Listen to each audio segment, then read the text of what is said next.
Okay guys, good day no.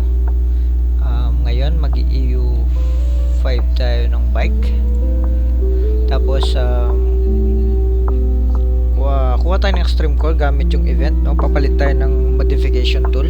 Punta lang tayo dito kay event tool sa Bloody Ice. Punta tayo sa Nitro Overdrive. Then sa EU4 kailangan natin extreme core level 4. Tatlong modification tool ang kailangan kada isang palit. So dyan tatlo yung kailangan natin no.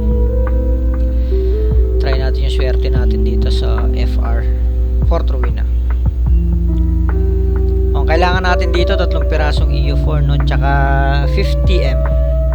The more na nagtataas yung upgrade ng mga item natin, mas madaming alts yung kailangan, tsaka mas mataas na extreme core. So dito EU4 na yung bike ko no. Plus 4 to plus 5 ang kailangan natin no. Malalagay ko yung tatlo, then click upgrade.